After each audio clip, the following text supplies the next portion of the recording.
Half a year is not enough to take the pain out of the word prison, not for people like us, who must first get used to the idea that such a place has become part of our world. It hurts us, even now. My father was sentenced at the age of 77 and has already had, I won't say celebrated, one birthday as an inmate. We tried to make the hour's visit festive, but it was not a success. It wasn't so much the screwed-down chairs and metal table that were to blame, or even the barred window, another all-too-clear reminder that this was not a homey place, not a fitting place to celebrate the fact of your own birth. It was me. We had carried off the first half hour fairly well. We all sang Happy Birthday to You, my wife, Rebecca, and I, our children, Paul and Faye, my mother, and even Kotke, who had granted us certain exemptions that day.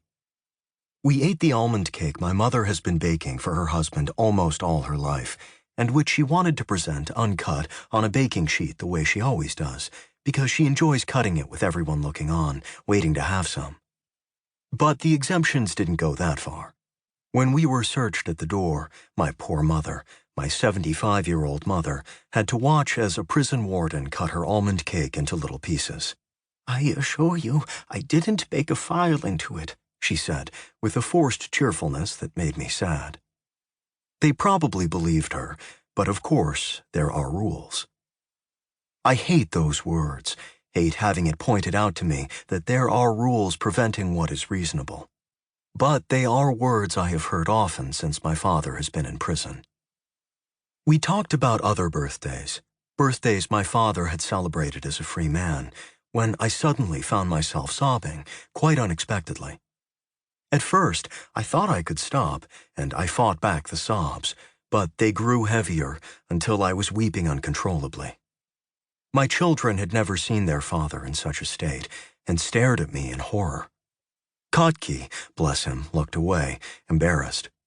My mother, who was sitting on one of the screwed-down chairs, stood up and came toward me, but my wife reached me first. She took me in her arms, and I buried my face in her shoulder.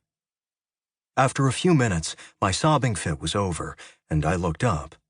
My eyes still blurred with tears, I saw my father regarding me with what can only be described as interest, a peculiar interest I did not know how to interpret. I have often wondered about it since, but have come up with nothing that could explain that look. My mother passed me a paper napkin, and I apologized and began, quickly and far too cheerfully, to recount some story about another of my father's birthdays. But this time, it was no more than an attempt to speed up the clock, because I wanted to get out. We all wanted to get out. I shouldn't write that. It seems a bit much when your father's in prison. If anyone had to get out, it was my father, but he couldn't. We, on the other hand, would be leaving as soon as possible, and as 4 o'clock approached, we transferred what was left of the cake from the baking sheet to 2 paper plates, one for my father and one for Kotke and his colleagues, and then we hugged him and left, not forgetting to say thank you to Kotke.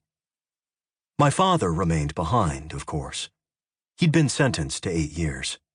The 6 months he spent in remand count toward that, and he served another 6 months here in Tegel, which leaves 7 years.